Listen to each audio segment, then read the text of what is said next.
السلام عليكم. ان شاء الله دي بلان بي لخطة الانجليش، علشان لو ما عجبتكش الخطة الاولى وقررت تبدأ في الخطة الثانية فما فيش مانع تبدأ في الخطة اللي تعجبك. اهم حاجة انك تبدأ، وزي ما قلت لك في الحلقة اللي فاتت ان انا بعمل لك الحلقة الاولى وعامل حساب الحلقة الاخيرة.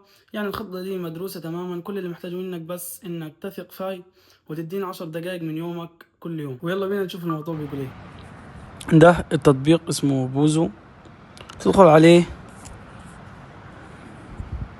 تبدأ هتلاقي كل التطبيقات المتاحة عندك او المتاحة على التطبيق ان انت تتعلمها لغة انجليزية. هتعمل حساب عادي خالص في التطبيق.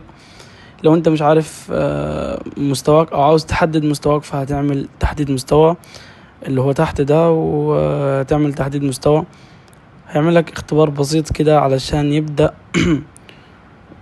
يحدد مستواك يعني او يعرف مستواك عشان يبني لك الخطة بتاعتك بناء على مستواك ده. لو انت عارف الخطة بتاعتك يسألك ليه عاوز تتعلم اللغة، حياة أسئلة روتينية يعني. ده طيب لو انت مش عارف، لو انت مبتدئ هتبدأ من أول خالص. هيحط الهدف بتاعك عشان يديك الخطة المناسبة ليك. Hello. بس هتبدأ دروس عادي خالص. في المجتمع تحت اللي هو كان تحت ده، هتدوس عليه هتلاقي ناس حقيقيين بيطرحوا المشكلة بتاعتهم أو الأسئلة بتاعتهم والمراجعات، بتراجعوا مع بعض.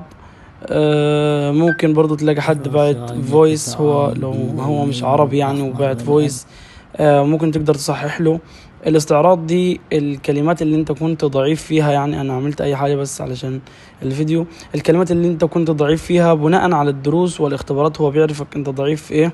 فوق في قواعد برضو بيعرف انت ضعيف في اي جزء في القواعد.